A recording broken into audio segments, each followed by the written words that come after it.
Only one Labour leader has had the keys to Downing Street for more than 10 years.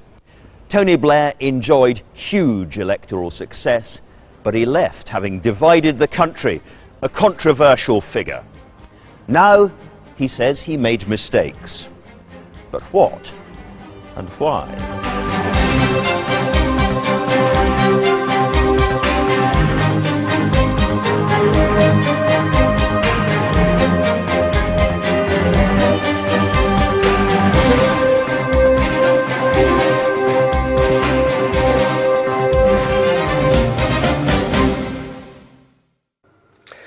Mr. Blair, it's been almost 3 years since we've heard from you. It's as if you've left Britain behind almost. Why the long silence?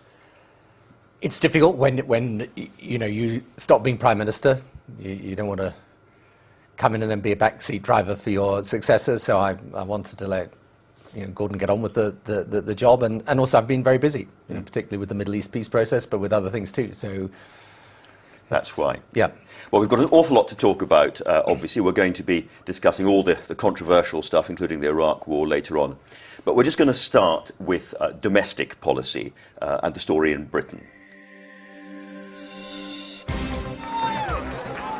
3 huge election victories, a sustained economic boom, new schools, better hospitals, new equality laws.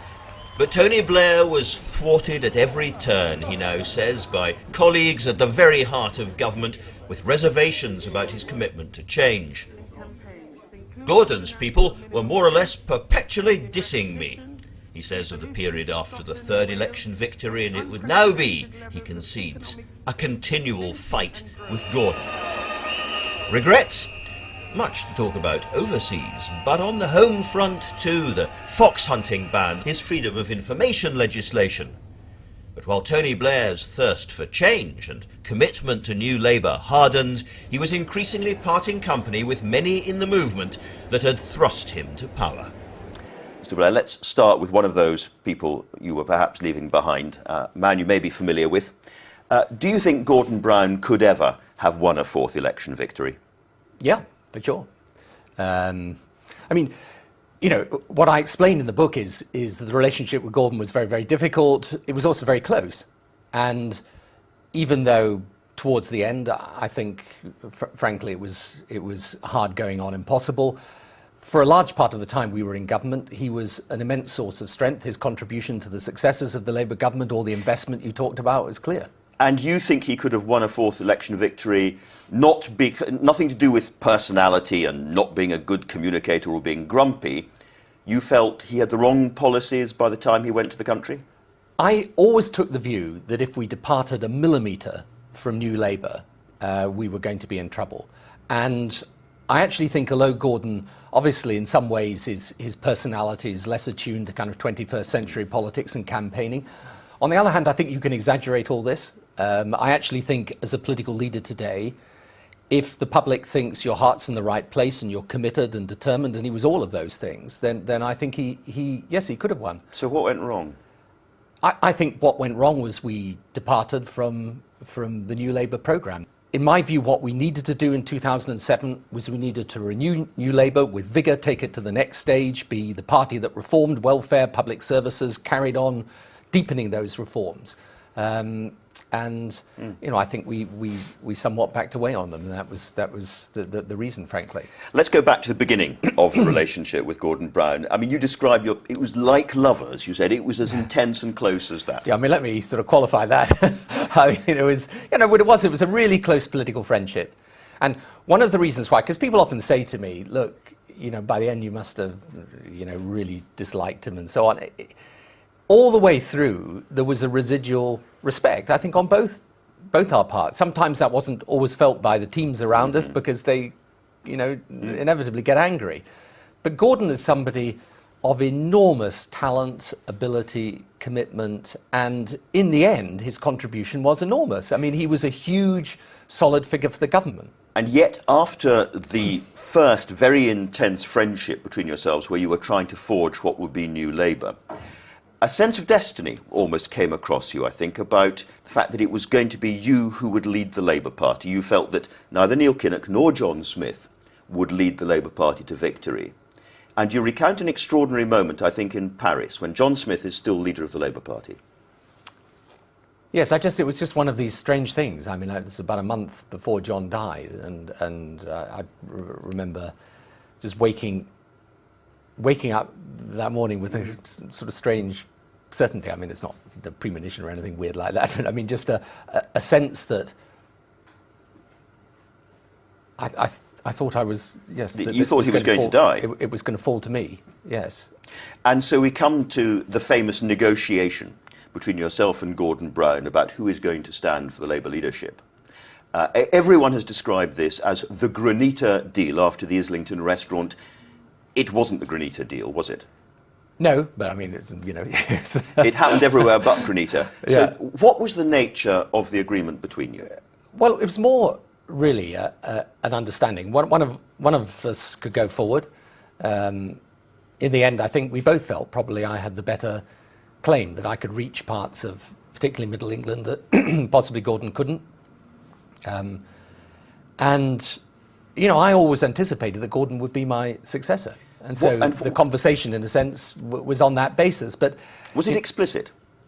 It was explicit in the sense that I was always, you know, saying, look, I don't, and I meant this incidentally, I don't want to do this forever. You know, you are the obvious person to succeed me. I mean, who can tell what the future holds? But let's work together in the meantime. And But do you think you, in retrospect, you gave him too much at that point? No, I don't think so, because I think he was then actually was all the way through the obvious person to carry on. And the difficulty is when he was my number two, in a sense, or, you know, the Chancellor to my Prime Minister, people maybe overestimated his capacity to be Prime Minister. I think the last 3 years when he was Prime Minister, people maybe underestimated his strengths. Before you were forced out, you'd had another agreement with him, or another discussion with him, sitting with John Prescott at Admiralty House, where the two of you had, as I understand it, been pretty much alone and had eyeballed each other and talked about the next few years. What happened then? Yeah, that was far more explicit. And I mean, my view was, I mean, I was never desperate to do the job. You know, never desperate to stay in it. I know that sounds really? odd. Yeah. No, but look, people never believe me when I say that. Maybe in the sense Gordon didn't believe me when I said that, but I never was. And I was very happy to go after 2 terms, provided that the programme I thought that was intrinsic and essential to New Labour success and to carrying on for the Labour Party being a party of government capable of governing on a significantly continual basis, provided that programme was kept to. So you told him specifically that you would hand over before a third election if he backed you? Yeah, if it was clear that we were working on the same agenda together. And the problem was, in the end, we weren't really. And when did that become clear to you? It was really pretty much mid-2004. When we were working on new stages of public service reform, the academy programme, foundation hospitals taken to the next level, new changes in the health service, identity cards, new law and order programme. Then we had the welfare proposals, the pension proposals. It just became clear. You can see it from Gordon Brown's point of view. He thought you were going and so-and-so wouldn't go. Yeah, no, I totally understand that. But I'm afraid from my point of view, it was never who occupied the position, but what we did with it. And if we were going to continue that reform programme, I was absolutely up for his succeeding me and taking over. He clearly feels that you broke a specific agreement with him. Of course, and I understand that. And I feel from the opposite point of view that in the end it became clear we didn't share the same agenda. Was that the moment when relations really broke down? Well, it was obviously a lot more difficult after then. How bad was it? At times it was bad, but people often say to me, why didn't you just get rid of him? And as I used to say to people, that's why I'm the leader who takes the decisions and you're not. The answer is that in the end, his contribution was still immensely important and vital. And in the end, even on the reform programme, he was a brake on it at points, he didn't stop it. But also, he would have been too dangerous outside. In a sense, New Labour, even at its height, was too fragile to lose him. Well, it's an interesting question that. I mean, actually, in the end, if I had thought I literally couldn't get the reform programme through, I would have gone rather than stayed. Well, let's turn to the core of the domestic reform agenda, which is changing the public services. It seems to many people that in that first Labour government, there was a certain naivety about it, that you would come in, you were well-meaning, you were pro-public services, and therefore they would get better. You know, you come in as Prime Minister, people think, right, you're Prime Minister, you've got a fashion manifesto, you know, that you just get on and implement it. The truth is you learn. And, you know, the big lesson that I learned in that first term was that actually today's politics is a lot more to do with structural change, project management and delivery than it is to do with ideological fixations, left versus right, or the notion that you can, by edict from government, change things. Because you then went on to a period which New Labour is still really known for, where it was very centralised, it was top-down, it was targets, it was directives, it was all being done from the centre, and you came to believe that that was actually, the big state, if you like, was part of the problem, not part of the solution. Yeah, that should be qualified in the sense that I actually do believe you need targets, and I think it's a big mistake simply to get rid of those. But, no, I definitely came to the concept of the state as a strategic, empowering state, fashioning structures that put the power in the hands of people. So an odd thing, when you were personally probably at your politically most powerful early on, you didn't have the clear agenda. By the time you had the clear agenda, free schools or self-running schools, merging private and public and hospitals and so on, you no longer had the power. Well, I had the power because I used it and we did it, but I didn't have the popularity, no, for sure. And therefore, in one sense, yeah, that's one of the ironies of politics. Let's talk about some of the other many issues that crowded round you in power.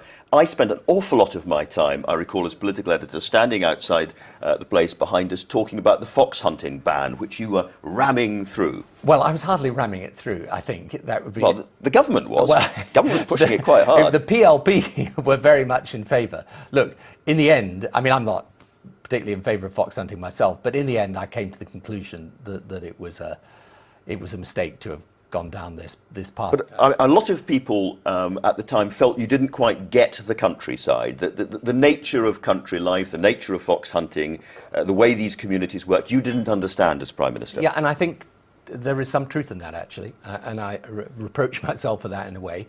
It was only when I got into the thing in the detail, frankly, I should have done before, that I started to understand that this was more complicated than a bunch of toffs running around hunting foxes. Now, we then came to a position which, in a sense, is a rather masterful or unmasterful British compromise on it, and it got through. But I was... Which is that fox hunting is illegal but carries on. It's not my finest hour in policy making, but there it is. Another area which was perhaps more complicated, you felt in retrospect, was freedom of information. Yeah, no, that was definitely not a good idea. Why was it not a good idea? Because putting out freedom of information in the sense of, you know, you let people look at their records and that type of thing. I mean, that I'm all in favour of. That's fine. Freedom of information, when it ends up making it hard for people at the heart of government, at the top of government, to have confidential conversations that they commit to writing, I think that's not a good idea. But yes, you say in the book, I feel like shaking my head till it drops off my shoulders. You idiot, you naive, foolish, irresponsible nincompoop. I quake at the imbecility of it. Well, pretty much. I mean, it's just not a good idea, because you've got to be able to have conversations with people that are frank. And if the truth of the matter is, particularly with the media environment we have, if people feel that their views written down are then going to be published, they're going to be incredibly careful about how they express themselves, and it isn't sensible for government. And, you know, look, there it is. It's a lot of journalists, a lot of lawyers, a lot of people on the left will be aghast to hear you say this. Yeah, I know. Well, I'm sorry about that, but they've got lots of reasons to be aghast at me. So they should add another one. One of the words that became attached to New Labour was sleaze. Endless scandals of different kinds. In opposition, you and the New Labour team pretty much bayoneted and stabbed to death members of John Major's government and Conservatives for the same sort of thing. That was why, wasn't it, that you got stung yourselves? In part, yes, I think it was. In the end, that was a mistake, really. You shouldn't have done it. I mean,